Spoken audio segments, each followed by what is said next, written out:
19, 18, 17, 16, 15, 14, 13, 12, 11, 10, 9, 8, 7, 6, 5, 4, 3, 2, 1. Race to go. This is Formula One.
And so the hourglass has nearly run its course.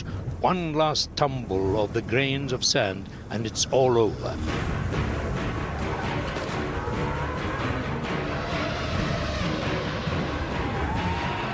But what a sandstorm there has been. Just when it seemed the stage was a desert highway, dead straight and dull, with no cars in sight but Red Bulls, a whirlwind of drama consumed Formula One.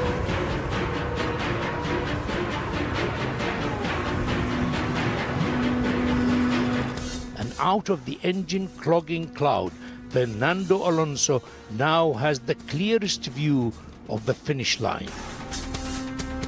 A top 2 finish and he is world champion again.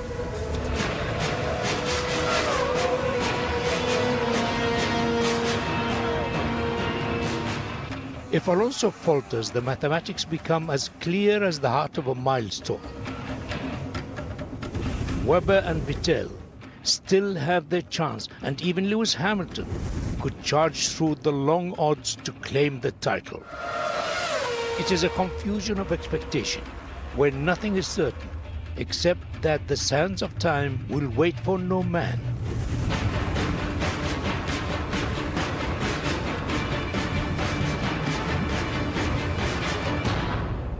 The end of the most pulsating season of Formula One is nigh.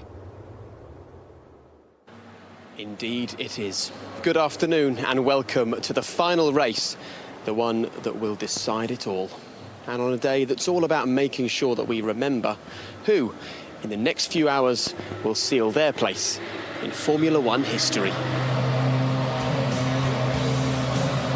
Well, 55 laps of the Yas Marina circuit will separate the challengers from the champion this afternoon.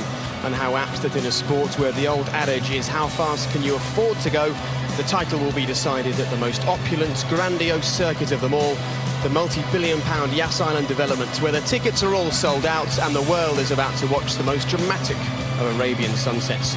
It's certainly the biggest day in Abu Dhabi's sporting history, and ironically, after 18 races, 5 different winners and plenty of histrionics along the way, we end up just a few hundred miles from where it all began in Bahrain 9 months ago. And what a 9 months it's been. With us almost every step of the way, David Coulthard and Eddie Jordan. And guys, ash clouds and air strikes apart, you've seen pretty much every lap of every race this year close at hand. Can you believe the year is almost over? This is almost it. It's been very exciting. I want to keep going. I think we had a lot of excitement this year with all those 5 different winners, 3 teams that have got the chance of having a World Championship driver. And if anyone's permanently full of energy, Eddie, it's you. So are you ready to keep going? Well, I'm just thinking about what's happening here, and this is just the perfect scene for such a finale. Everybody, to a man and a lady that is, as well, they are so excited because this championship has caught everybody's imagination. And Eddie, what's lovely, just looking up there, is that you travel right across the globe and the family follow. How nice is that? I didn't know they were let out on this occasion, no, but that's very grand of you. Thank you very much for that. But yes, they are part of the family. No, they're not. But they're clearly fans of yours, and well done to them. They're set for something very special this afternoon. It's going to be a great race, and all eyes are on 4 men day. But just give us your thoughts on what you thought of the body language of the 4 championship challengers this weekend. Well, in many ways, the 2 guys have got the most uncomfortable relationship to have to deal with is the 2 Red Bull drivers, because you're battling for the World Championship while sitting across the table from the guy you're trying to beat. It's much more straightforward for Lewis Hamilton and Fernando Alonso, in as much that they've got the total support of the team as their teammates are no longer in the championship battle. We watched them arrive in this morning, Eddie, didn't we? Well, you know, it emerged and you could see the situation. Fernando is Fernando. He's always been that cool, you know. Mark, for me, he doesn't look, and he didn't give the body language to me that he really had it all within his own, his gift to win this championship. Whereas the other 2 have far less pressure on him. I mean, obviously, Hamilton has little or no pressure. He's just going to go for an outright win, and Vettel has to fight for that win. So it's everything to go for, but I was just concerned for Mark Webber. Yeah, sure you will. You'll find out why in just a few moments. Talking about pressure, as Eddie did there, you'd think that normally the man in the lead would be the one with the pressure. If we look at the standings, we can see that Fernando is the man to beat at the moment, but he seems remarkably pressure-free, David. Well, he's a double world champion. He's been there, done that. He's been in the hunt for the World Championship the last few years as well. So he knows that all he has to do today is bring the car home in a good, solid point-scoring finish, and irrespective of what the others do, he'll be the champion. Maybe it's because he was 47 points behind after Silverstone, Eddie. That got something to do with it? That was the most remarkable assessment. I'd like to find out where he bought that crystal ball, because, you know, he said then 46 points behind when the car was floundering. It really looked a very, very average car at Silverstone, and to drag that. The second thing about the crystal ball was 5 races to go. He said 5 podiums would win him the championships. This championship, 5 podiums will win him the championship. And so how clever has he been, not just with the 46 points, but also the podiums? Indeed. Well, they're all chasing podiums here this afternoon. Yesterday, they were chasing pole position. Here's what happened in qualifying, courtesy of Lee Mackenzie.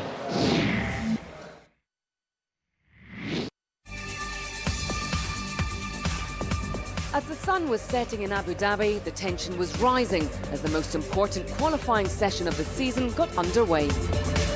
Mark Webber saw his championship hopes flash in front of his eyes after a disappointing qualifying. He needed to be near the front and have championship leader Fernando Alonso behind him, but he could only manage 5th. Oh, not wrapped, of course. To be 5th on the grid is not very good. So, yeah, disappointing, of course, but, you know, still long way to go tomorrow. So the fat lady hasn't sung yet. Yeah, would like to have been further up, but couldn't get the pace. Jenson Button may be out of the championship race, but he's still in the mix on the grid in 4th, with Mark Webber behind him and Fernando Alonso alongside him. But he says his aim is to help McLaren in the constructors' race. Lots to play for tomorrow. Are you driving your own race? Do you have a role to play in this at all? Get as many points as I can, you know. The second in the constructors is important to the team. You know, we can't win it, but second is important. So that's the aim for tomorrow. It's very difficult for Lewis to win the championship unless the other 3 guys pretty much aren't in the race. So yeah, it's just get as many points as I can. Lewis Hamilton has to rely on the misfortune of others if he wants to get his 2nd world title. In qualifying, though, he did all he could and put his car in the front row of the grid. I want to win the race. We want to win the race. We want to get the most points for the constructors so we can get that 2nd place. But the others are the ones that have to worry. I don't have to be cautious whatsoever tomorrow. Fernando Alonso put together a strong final push which moved him up to 3rd. And this weekend the championship leader is a Lewis Hamilton fan. Probably for the first time ever. Is it good to have Lewis Hamilton in front of you just to split it up a little? Yeah, fantastic. Well, hopefully he can have a good start tomorrow, overtake Vettel and win the race. Sebastian Vettel once again became the pole king with the stunning lap in the desert darkness. It's the German's 10th pole position of the season and puts him exactly where he needs to be if he's to have a chance in securing the title. I try to race hard and do my best and ideally finish the race where we started tomorrow, and then it depends where the other guys finish. So we have to focus on us, and the other guys have to deliver then. So we'll see. A big, big day yesterday. Now, the headline, Eddie, is that Fernando Alonso starts 3rd, but more importantly than that for him, he's in front of his closest challenger, and the Red Bulls have been split. That was the key. You know, strategically, I don't know where he found that time in that car, because that was all Fernando Alonso. The car, in my view, hasn't got that speed. He single-handedly dragged that car around to secure third position, and in doing so, he made it so much easier for himself today. He now can control the situation, and that's for once in his life, he's actually wishing Lewis Hamilton good fortune. I never thought I could hear that day, but obviously things change. And talking of Mark Webber, he came out with the most amazing quote last night. He said that Roger held out the board with the time he had to beat, and he looked at it and for the first time this season thought to himself, I can't do that. Well, unfortunately for my career, I can remember moments where I looked at lap times and thought, I'm not sure I can do that. And the truth is, in that situation, you're beaten before you've even started the lap. You know, Mark, as the temperature cooled into the evening qualifying session, he lost his balance, he lost his confidence, and obviously the qualifying position has reflected that. OK, well, just to make this crystal clear for you at home, this is how the grid looks as far as the 4 championship challengers are concerned. And during the race, we'll keep you across all the permutations and who's in the box seat. And as far as the 2 outsiders are concerned, Eddie, Sebastian Vettel and Lewis Hamilton, they're at the front. So do they just head off into the sunset and have their own battle and wait and see what happens behind them? Well, anyone who thinks that, I don't believe they fully understand what's going to happen. Hamilton is going to have the almighty start. He has to make the break. He wants to win this race. He has very little chance of winning the championship, but he has to lead into the first corner. And Mark Webber has to overtake Fernando Alonso. Yeah, he's, again, no choice. I think it's going to be very interesting, that first lap unfold, because both Lewis and Mark have to overtake. OK, well, we're getting mighty close now to the opening of the grid and the start of today's Grand Prix. Just over half an hour to go now until lights out. So I wonder what's running through the minds of the championship challengers. Whose championship is it going to be? There's Alonso, Webber, Vettel or Hamilton? And we'll find out the answer. We'll crown the champion after the final race. The trail to the title is still red hot. There is a championship battle on. This season is extraordinary.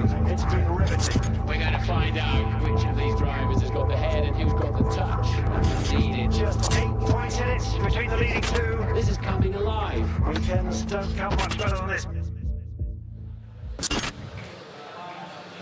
And this is a real privilege. Just look across to my right here and you can see the man who won the title a couple of years ago, Lewis Hamilton, being strapped into the car. Now, he's been in this position a few times, of course. 2007, in his rookie year in Formula One, he came into the final race of the season.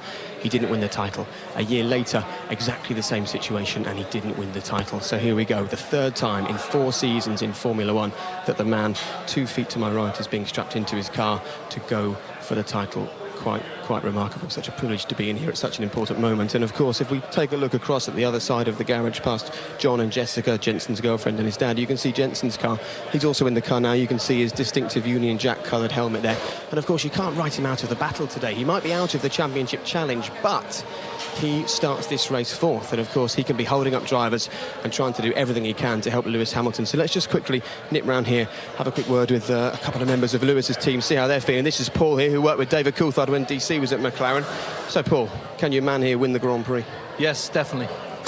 And then it's a case of what, keeping your eye on everybody else, I suppose? Yeah, exactly. You know, we can win it for sure, and then just see what happens behind us. And Lewis's frame of mind this morning? Yes, he's fit and well and raring to go. And you're on the front right. How are your nerves today?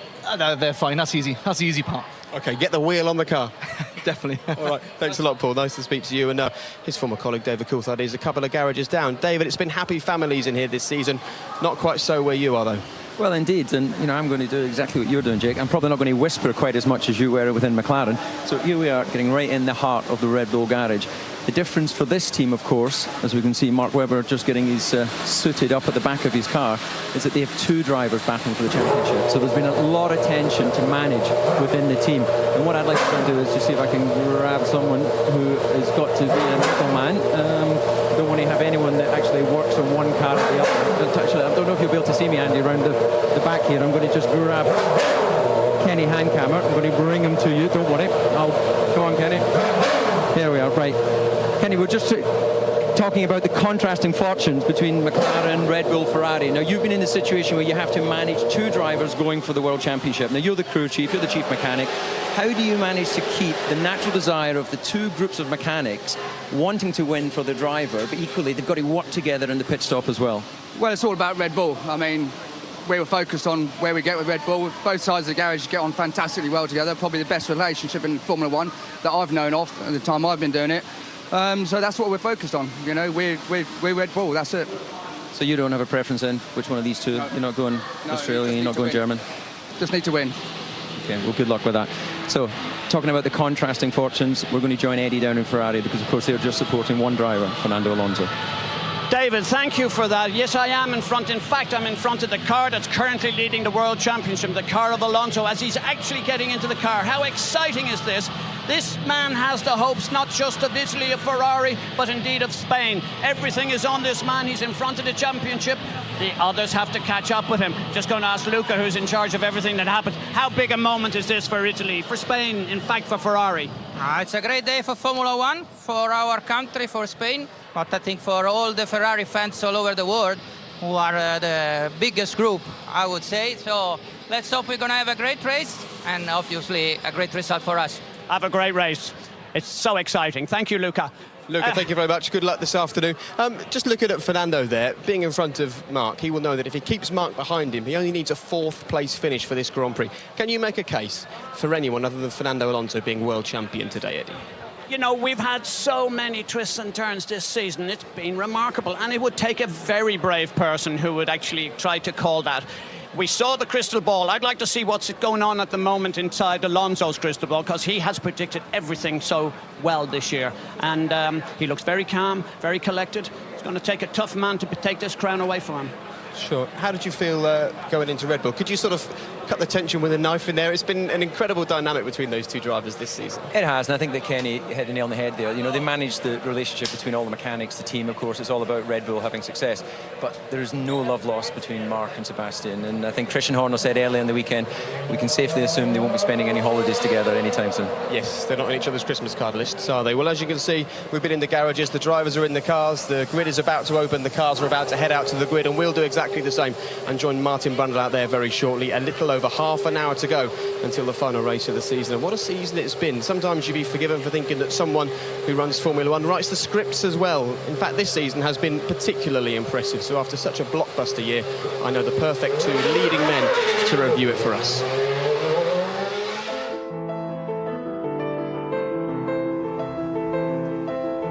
Hi, sunshine. Hi.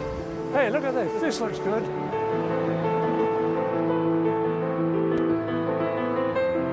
Let's go.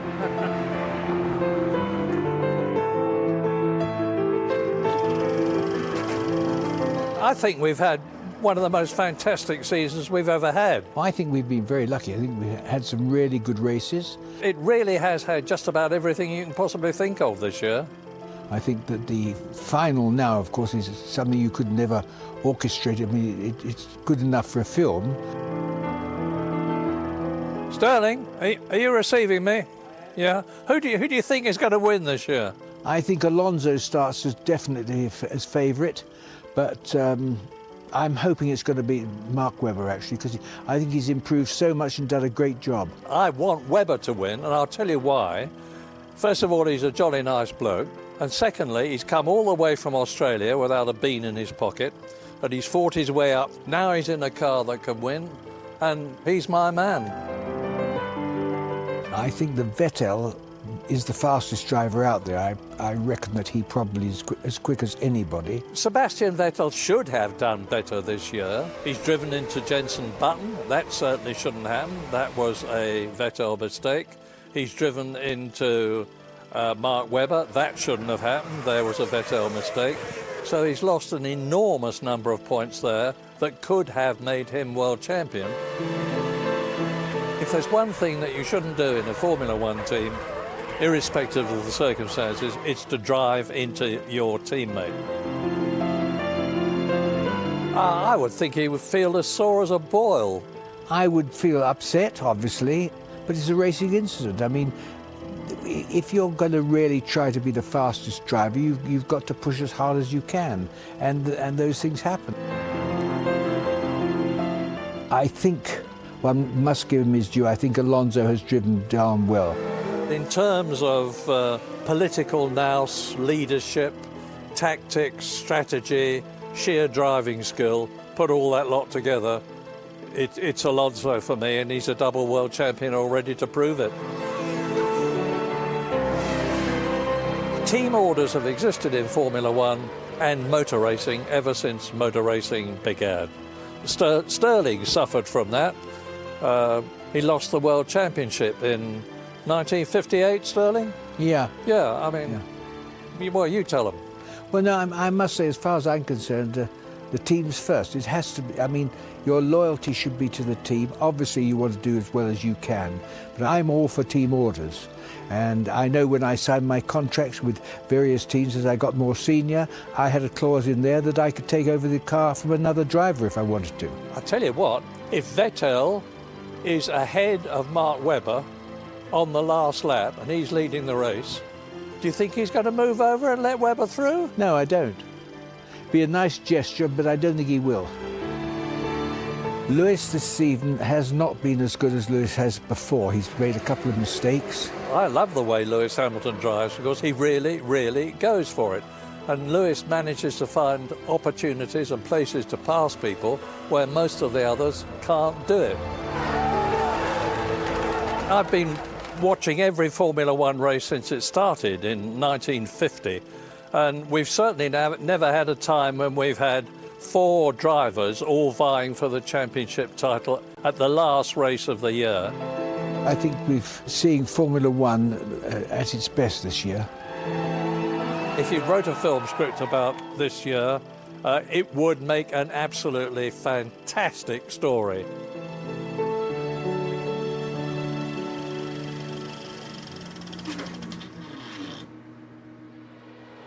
And how nice to finally get a couple of pros on the Formula One coverage. I'm feel joking, terribly of inadequate course. having listened to that. I mean, what 2 stars. Yeah. They've made Formula One. They've made it popular not just in Britain but worldwide. They're 2 fantastic ambassadors. Absolutely. It's hard not to feel inadequate when you're near Murray Walker and Sterling Moss, 2 genuine masters of their trade. Well, as you can see, we're standing by the pit lane here. Drivers have been flying down the pit lane, making their way to the grid. Before we get to that, looking back on the season there, any stand-up moment for you? Well, I think that Istanbul has to stand out as a sort of pressure point of the year, especially in the inter-team battle within Red Bull. Low points for Fernando. Monaco practice, putting in the wall when he was looking so quick. And then obviously there's been a few incidents and accidents with Lewis. So it's been a turbulent season for all the main contenders. Indeed, and I guess it would be a highlight for Mark Webber today if he could do something spectacular, because he did have a difficult qualifying session. This is him leaving the garage just a few moments ago. And you said yesterday, Eddie, you were concerned about his body language. Just did nothing for me. I mean, you tell yourself all your professional life as a racing driver, whether from karts all the way through, and we heard exactly what Murray Walker said, that he came from Australia. But this is the first time I saw him negative. I saw him on the back foot. It didn't inspire me that this was the guy who had everything in his mind and his body prepared and ready to win this championship. Okay, well, we saw Mark Webber, Sebastian Vettel and Fernando Alonso leaving the garages there, making their way to the grid. And we'll do just that in a moment as soon as the cars stop flying through here. And just to point out to people, when it gets to the last race, things tend to go wrong and tend to happen strangely sometimes. 1964, Jim Clark's engine blowing at the very end, and twice when you were driving, 97 and 99. The last race of the year was something special. Well, there's been incidents where the drivers come together. I remember Michael Schumacher and Jacques Villeneuve coming together late on in the race in Jerez. It's the last race of the season. Everybody has to go for it. There's no percentage playing here for 2 of the guys. And Lewis Hamilton have to win this race. Mark Webber has to be in front of Fernando Alonso. The only one that's potentially quite chilled is Fernando. He just needs to finish in the top 3 or 4. It's amazing that, isn't it? Well, let's see how chilled the grid is feeling at the moment. Let's make our way out there, and we'll have to do this very carefully because, of course, this is a live pit lane at the moment, and what we're looking to do is make our way across and onto the grid, where we will join Martin Brundle in just a couple of moments. Yep. Just showing them that I've got the right accreditation to make my way onto the grid. Eddie, it's amazing, isn't it, to walk out onto the grid here and just start soaking up the atmosphere when you've got a full grandstand. Well, you know, why should this, for me, is like the final of a World Cup, except you've got 4 teams instead of 2. So it's, for all intents and purposes, it's double the drama, because this is something that's been going on all season long, where you have these football or tennis championships or whatever, they're over a week long. This has been an amazing, amazing season. Probably the finest that Formula One has ever produced. And here we are right in the thick of it with all the drivers, all the permutations and the combinations. It's intriguing and absolutely fantastic. The other thing, of course, to remember here is we probably just see the sun starting to set behind us. this is the only race in the calendar where the drivers have to handle that transition from, you know, the setting sun into the spotlights that we have in Abu Dhabi. So that's another factor that, you know, maybe the lights will start to play trick with their eyes when they start getting in close quarter racing. And they have these strange rip-offs, don't they, on their visors, so that they can deal with the daylight and they can deal with the night in the same Grand Prix. Well, they have to, of course, because the reflection that comes off the lights. They have the experience in Singapore with the full night race, but they had to do something different here in Abu Dhabi. Apart from creating this amazing facility, they come up with the concept of driving into the night. As it happened, they didn't have to do anything different, because this in itself is truly an amazing spectacle. You know, we talk about the wonders of the world. In modern context, this is what they've created, not just at the racetrack, but as a barren piece of land is yet another wonder of the world. That's an accolade. The 8th wonder of the world is the Abu Dhabi Grand Prix. Well, it wasn't last year because it was a dead rubber, but this time, this is a very different feeling grid for you, I'd imagine. It is, isn't it? I'm noticing the sun setting just the other side of the grandstand there, and the sun is setting on this season, of course, just 55 laps remaining. And how exciting are they going to be? Ed, let's go and see if we can find somebody. Unit again, are we? Yeah, let's head down and see if we can find some drivers to chat to. We'll be throwing it back to you in a while, Jake. And already on the grid then is Lewis Hamilton. And I don't think I've ever seen quite so many people here on the grid, Eddie. Isn't everything, you know, it's all come together in the most remarkable way. And I'm not sure many people have asked you, Martin, give us your take. Who do you think can win this? I absolutely agree with you. Sorry, I couldn't hear the final part of what you said there, Ed. But Jenson Button is standing over here. Now, he's not in the championship hunt, but I'd like to know what he thinks he can do with regard to the race today. Jenson, you changed the front brake discs and pads on your car. How does that feel? Yeah, much better. I've actually, you know, I brake and I can actually see where I'm going now. So yeah, it's much better. So are they going to play games with? Are they going to play games with you today to help the championship, or are you just going for gold? We're just going to get the maximum points we can. You know, it's sad for those guys that were involved in this race, but it's the way it is. You know, it's always the way in motor racing, and our car's quick here, so we're going to go and try and get the maximum points we can. Jenson, just very briefly, you started the season so remarkably well, fitting into this team, which effectively was Lewis, but you're finishing on a really high note, and that must be really encouraging for you.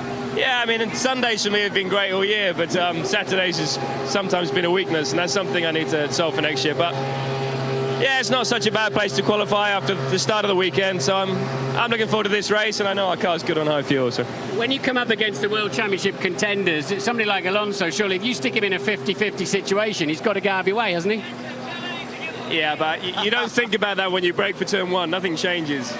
You'll still drive as you normally would, as you should. Good luck.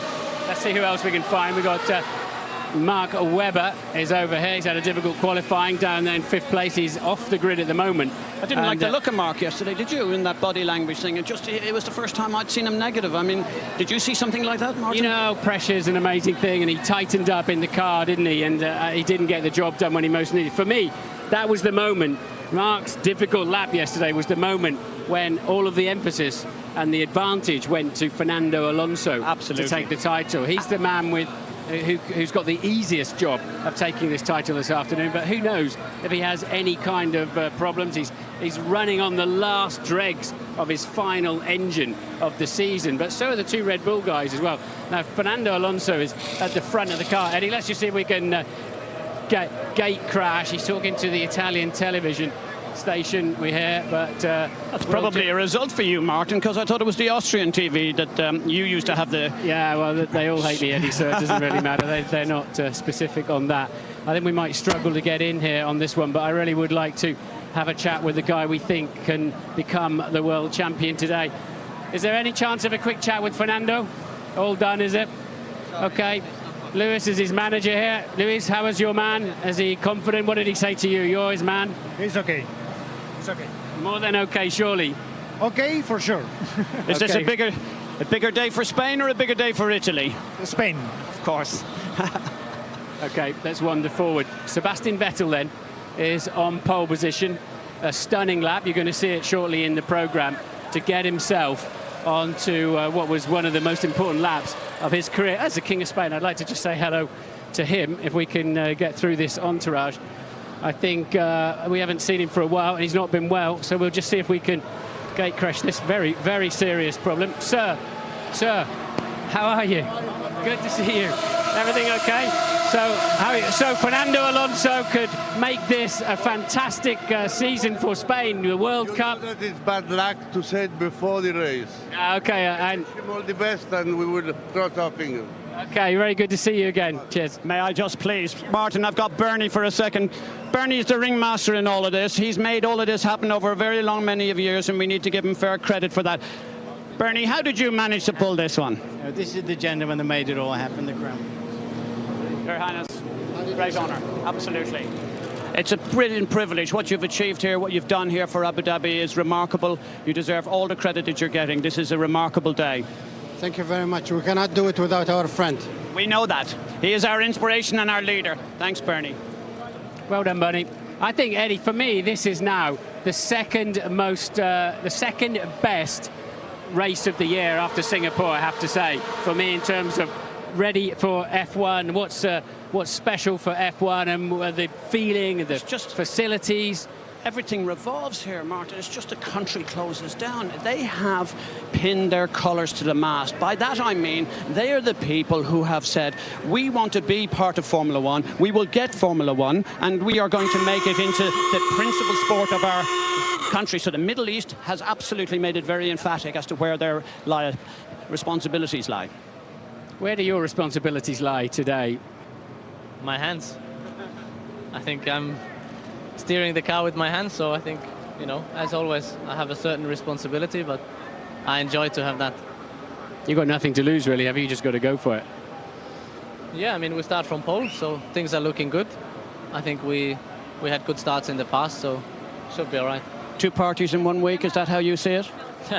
That would be ideal, but for now, I think we have to focus on the race and not what might or can happen afterwards. Have you got a calculator on your dashboard to be calculating through the permutation? I think 328 permutations, apparently. Yeah, so I leave it to those people who came up with this number to calculate. I think I stick with driving, so. Good luck. This was a fantastic qualifying lap yesterday, by the way. We were all super impressed.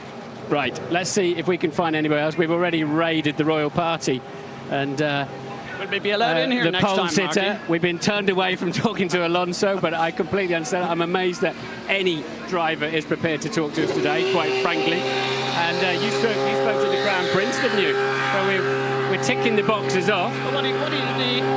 The investment, and you know, he made reference to Bernie. He has total faith in Bernie, and he probably will go down as one of the best negotiators of international sport, because he's able to pull these high-profile people into spending a lot of money to put on a spectacle like this. That's where I think he's unique. Look at this, Eddie. This is the guy who, if he finishes in the first 2 in the race, Fernando Alonso wins his 3rd World Championship. We can't get anywhere near him. For 150 people, photographers, it's the King of Spain, it's all sorts of royal people in there trying to wish him good luck. How on earth is he going to focus on the job that he's got to do? That's just absolutely extraordinary, that amount of attention. Can you imagine this? You know, you're about to kick the ball in the World Cup final or something. Imagine this scrum around you. But Martin, it's actually probably more intense than that, because we talked about it's like a World Cup final, except there are 4 teams instead of 2. And for that reason, it's super. What's going on there? Royalty, kings, rulers of major countries, all united in one thing, and that is they're coming here to see what is the culmination of a very hard and difficult season. John, quick word for BBC? No? Oh well. I've been turned Martin, down that's before. not like you to get refused by our new president. President of the FIA. So, anybody else you want to get before we throw back to Jake? Okay, I think we're going to head back to Jake now. Great day. And that is a sterling job on what is probably one of the most ridiculous grids of the season. That just gives people at home a small insight into the atmosphere out there. Well, also, you recall just before we left the grid, we could have left right from the front with the safety car is, but I said to you, let's just walk all the way back down the grid and leave where we entered, because there's such a great atmosphere here. Anticipation for which one of these 4 guys is going to win the World Championship. It's a beautiful setting, and as you can see, the scrum of people, there's more passes have been issued for that grid than probably any other one this season. Amazing. And Martin asked the question, but you can answer the question. How do you keep your cool moments before a Grand Prix with hundreds of people all around you? Well, this is all we know, you know, from when we arrive in Formula One, that's what we're used to. And of course it ramps up as pressure builds, as you get closer to the front. But you're always given 10 minutes before the start of the race where all the photographers leave, all the cameras leave, all the sponsors leave, and you just get in the car, talk to your engineer, get yourself familiar with your surroundings again, make sure that everything's tucked into the right place, because you're going to be having to be sitting there for the next 90 minutes. Yeah, very important. Important part of the job. OK, well, talking of importance, how important could the pole lap have been yesterday from Sebastian Vettel? He knows that his role this weekend is just to go out, win this Grand Prix and hope that other things fall his way. And this is how he bagged pole for the final race. Let's see Sebastian Vettel's 10th pole position for Red Bull this season. Turning into the pit straight to start the lap. Off the road, of course, no problem. Building up to 180 miles an hour. It's a short straight.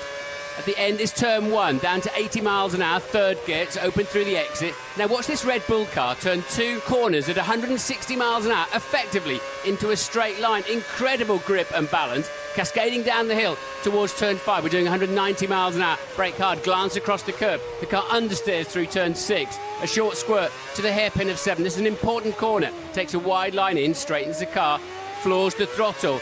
A very long straight follows. His left hand immediately going down to the F-duct for maximum straight line speed. On the right-hand side of his dash, you can see he's faster on this lap so far. We're already in 7th gear, 200 miles an hour. We hit the brake pedal, pulling 5 times the force of gravity to slow the car to 50 miles an hour for turn 8. 9 follows quickly. You can run wide through the exit, straighten the car as soon as possible. A long curve that forms turn 10. We're homing in on the braking zone for turn 11 at 195 miles an hour. Hit the brakes now against the white line. Downshift 5 times. Glance across these little curbs. It's very tight through the final turn 13. A short squirt for 14. A 90 left with adverse camber. The back end tries to get away. 2 amazing corners now at 170 miles an hour. The second one always surprises you, and then you have to get straight on the brake pedal. It's technical towards the end of the lap now. The front end of the car a bit reluctant to turn in. Another adverse camber corner. Now watch this. As soon as he feels the front tyres bite, he slams the throttle down, moves the car up against the wall for best traction. 2 corners to go. Virtually ignores that one. Turn 21, the final corner, tight on the way in. Uses plenty of track and some on the exit. The finish line comes up quickly. A very important lap for Sebastian Vettel's World Championship hopes.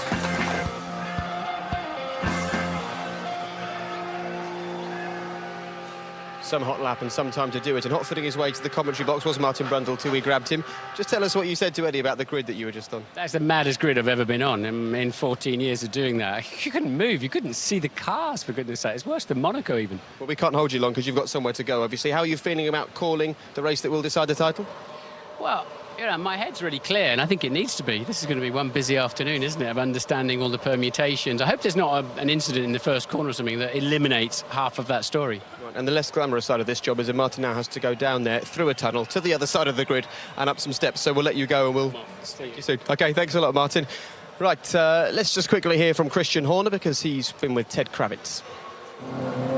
Christian, can you feel the tension down here? Can you do this? How do you do this?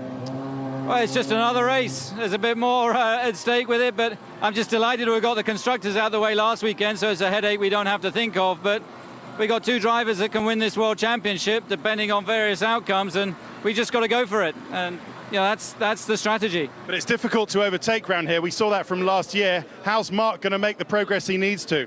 He's just got to get his head down. He's worked hard to get into this position, and he's just got to go for it. OK, thanks, Christian. Well, there you see, Mark Webber's got to go for it. Mark's just here in the back of the garage. Mark, just one final thought. How are you feeling?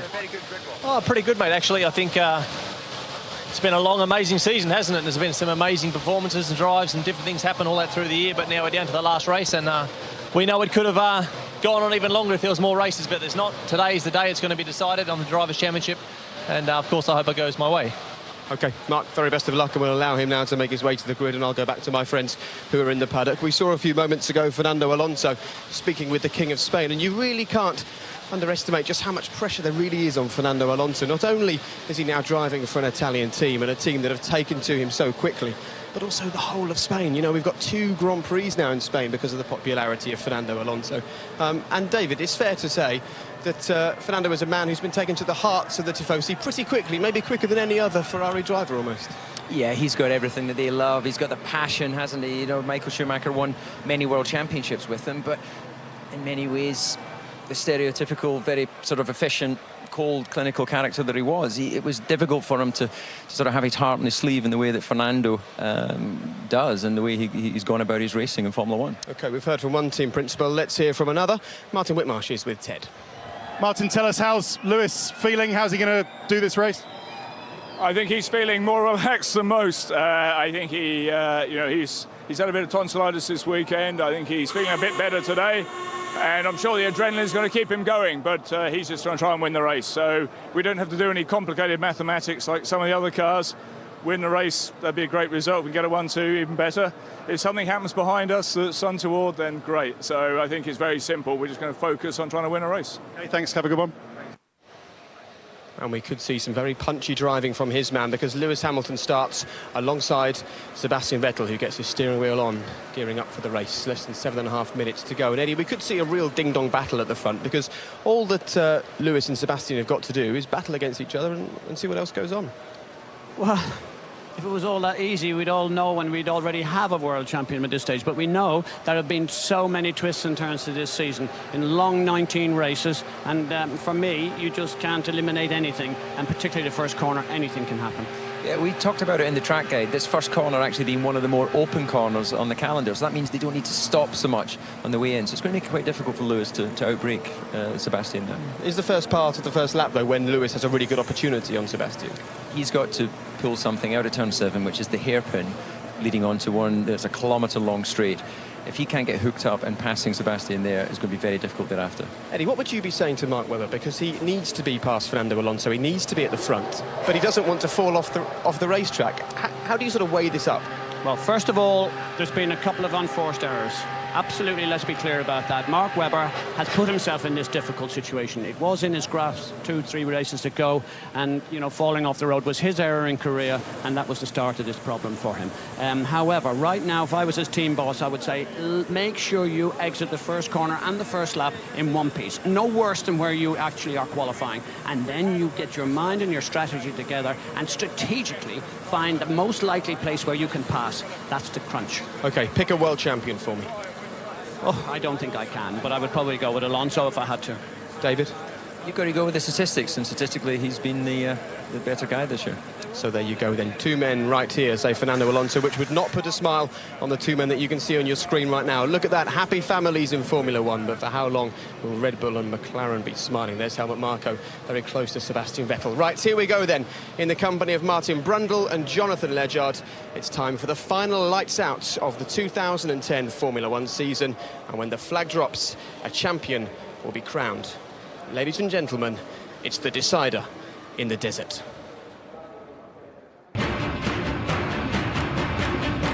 It is a confusion of expectation, where nothing is certain, except that the sands of time will wait for no man. The end of the most pulsating season of Formula One is nigh.